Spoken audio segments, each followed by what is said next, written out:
Praise the lord. ప్రభువైన క్రీస్తు నామములో మీ అందరికి శుభములండి. ప్రియమైన వారలారా, బాగున్నారా? మన జీవితాల్లో నూతన విధానాలు దేవుడు అమలుపరుస్తాడు. నిజంగా సియోను నివాసులారా బహుగా సంతోషించుడి అని చెప్పిన ప్రభువు వారికి కావలసిన సంతోషాన్ని కూడా ప్రభువు అనుగ్రహిస్తాడు. ప్రతి విధమైన సంతోషాన్ని కూడా ప్రభువే ఇస్తాడు. నీ జీవితంలో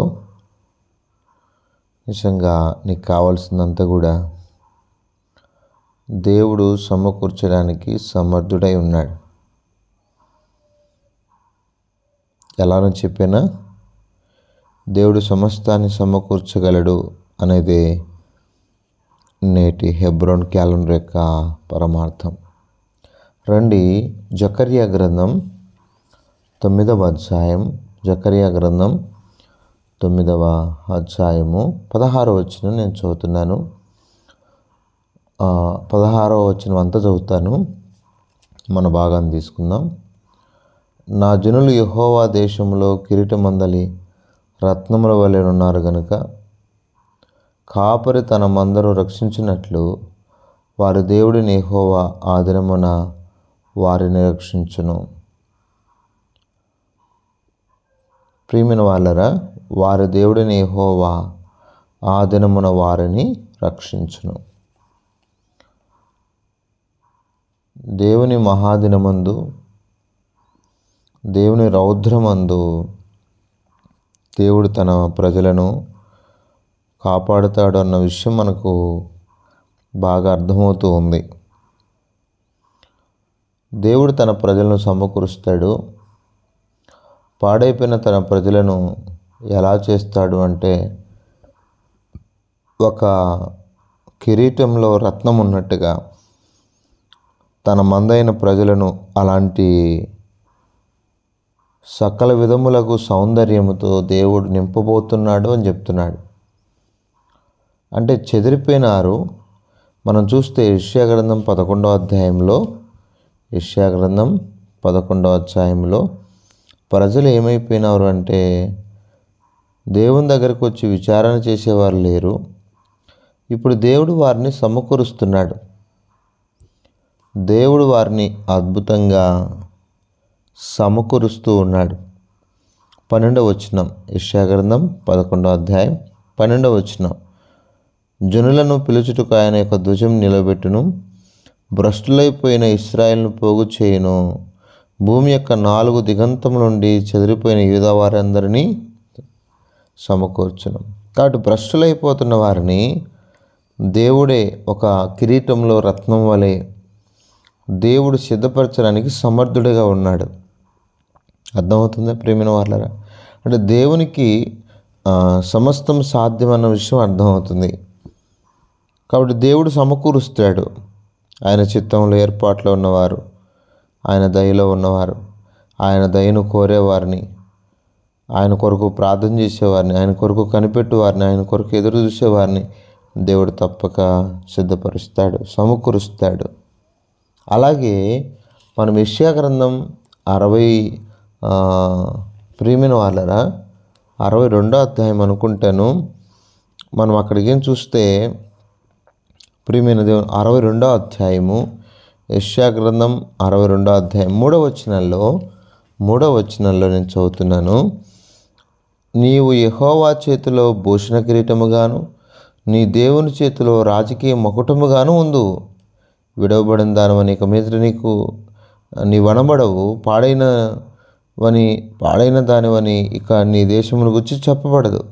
హెప్షిబాని నీకును, బ్యూలాని నీ భూమికి నీ పేర్లు పెట్టబడను. అంటే దేవుడు ఎంత అద్భుతంగా విడవబడి పాడైపోయినటువంటి దాన్ని కూడా దేవుడు బాగు చేస్తున్నాడు.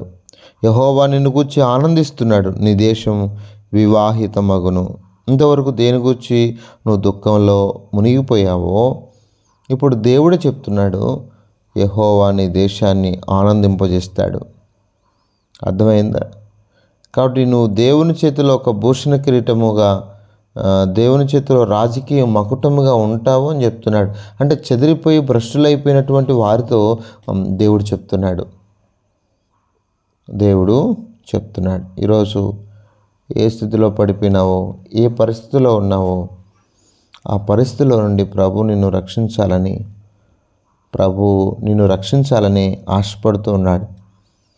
నువ్వు పడిపోయిన పరిస్థితులన్నింటిలో నుండి యెహోవా దినమున వారిని రక్షించును. దేవుడు నిన్ను రక్షించడానికి, దేవుడు నిన్ను సమకూర్చడానికి, దేవుడు నిన్ను ఆదరించడానికి, దేవుడు నీకు ఇవ్వాల్సినన్నీ కూడా ఇవ్వడానికి, ఒక కిరీటంలో రత్నం ఉన్నట్లుగా నీకు కావలసిన శోభ సౌందర్యాన్ని ప్రభు ఇవ్వటానికి ఆయన సమర్థుడు. అందుకే అన్నాడు కదా అక్కడ, వారు ఎంతో క్షేమంగా ఉన్నారు, ఎంతో సొగసుగా ఉన్నారు, ధాన్యము చేత యవనులు క్రొత్త ద్రాక్షరసము చేత యవన స్త్రీలు వృద్ధి నొందుచున్నారు. దేవుడు ఎంత మంచివాడు, ఎంతో క్షేమంగా ఉన్నారట, ఎంతో సొగసుగా ఉన్నారంట. ఇదంతా దేవుని దయ వలనే.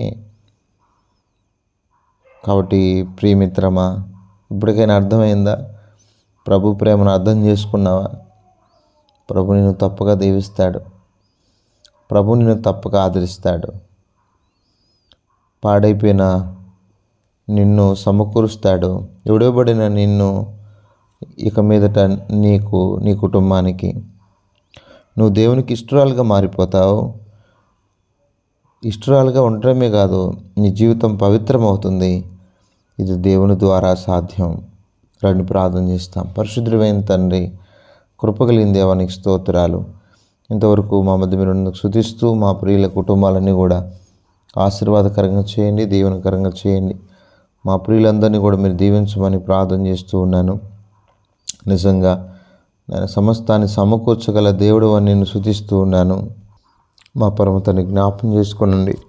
అందరూ కూడా సమకూర్చబడి అందరూ ఆదరించబడ్డానికి ప్రభువా, వారిని కిరీటంలోని ఒక రత్నం వలె మీరు సిద్ధపరచమని ప్రార్థన చేస్తున్నాం. మందవలె కాపాడే దేవుడు నాయన, నీ ప్రజలను నాయన, నా ప్రభువు మా కాపరివి, మా రక్షకుడు స్తోత్రాలు. మా ప్రియులందరూ ఏ స్థితిలో అయితే ఉన్నారో, భ్రష్టులైపోయిన ఇశ్రాయేలును సమకూర్చిన దేవుడు, వారిని భూషణం కిరీటంగాను రాజకీయ మకుటంగాను చేస్తున్న దేవుడు స్తోత్రాలు. ఆయన ఇష్టరాలుగా చేసుకున్నావు, నీకు స్తోత్రాలు. పతివత్తగా చేసుకున్న స్తోత్రాలు. మా ప్రియులు కూడా అలాంటి దీవెనతో నింపండి. తమ్ముడు శాంసన్ ఆరోగ్యం కొరకు ప్రార్థన చేస్తున్నాం. పరిపూర్ణ ఆరోగ్యం దయచేయండి ప్రభువా.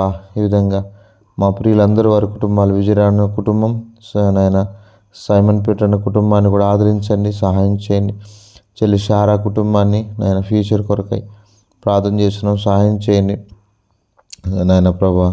నాయన నా ప్రభు చెల్లి పావని నాయన సత్యనారాయణ జాబ్ కొరకు ప్రార్థన చేస్తున్నాం ప్రభా, మీరే సహాయం చేయండి. దుర్గాప్రసాద్ గారి కుటుంబం అక్షయ్ స్టడీస్ కొరకు ప్రార్థన చేస్తున్నాం, సహాయం చేయండి ఆయన.